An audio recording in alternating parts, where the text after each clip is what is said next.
Hey guys, been a while. I was talking to my sister about whatever when she said something like, fortune favors the bold. And, well, I agreed, right? Isn't that true? Isn't it true that fortune will give you a cake when you so choose to bake it?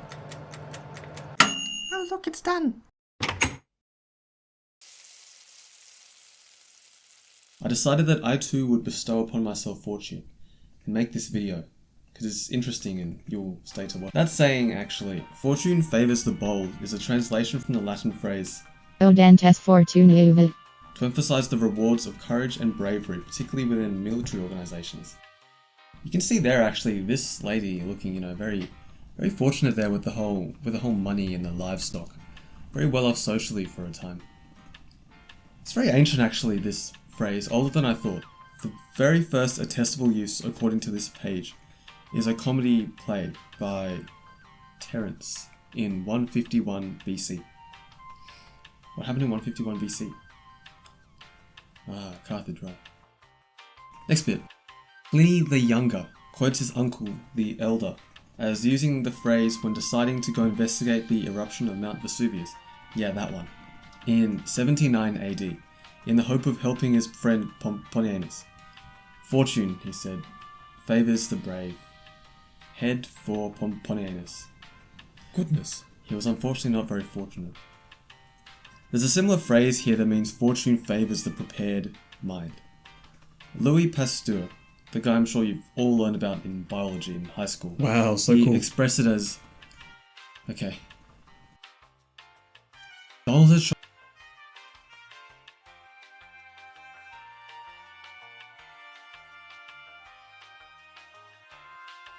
Dans les champs de l'observation, le hasard ne favorise que les esprits préparés. Yeah, that. Meaning, in the fields of observation, chance only favors the prepared minds. How poetic. It's only now that I remember that all of those Chinese ones exist, those Chinese proverbs as well. How could I forget that? How could I? There have been thousands and thousands and thousands of memes posted for decades, maybe even back then, about ones like, man with one chopstick, go hungry. I thought I'd come across the biggest gold I'd ever seen when I read that, until I realised that I'm a little bit stupid and it isn't actually real. In reality, they tend to be a bit more poetic than that. I'll play some traditional Chinese music to set the atmosphere.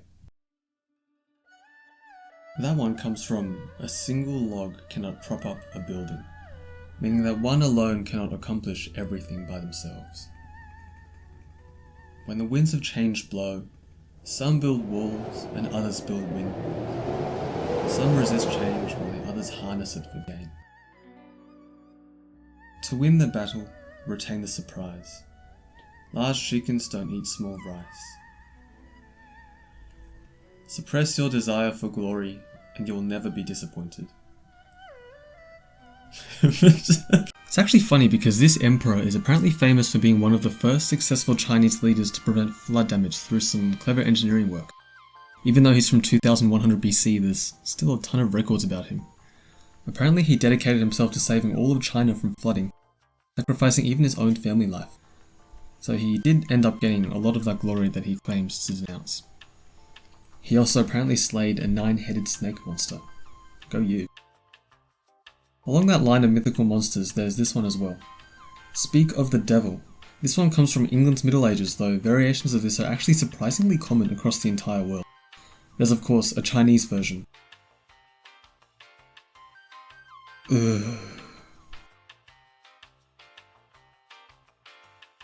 说曹操，曹操到。 Which means speak of Cao Cao, and Cao Cao arrives. He is apparently notorious in Chinese history, and he's also apparently somewhat of a devil figure there, judging by that name. Speaking of Cao Cao, you might have seen that video before from some small channel that no one knows about. All other versions of this have some kind of enemy but follow the same script. In Serbian, it's about wolves, and in Turkish and French, also wolves. Damn. Oh, this one's more interesting. Swedish has it about trolls, and Norway's has theirs about sun. Go figure.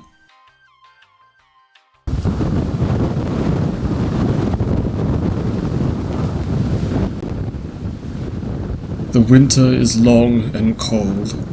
My family is gone. I do not know if there will be enough potatoes to last until Va. To speak of the sun, it will shine.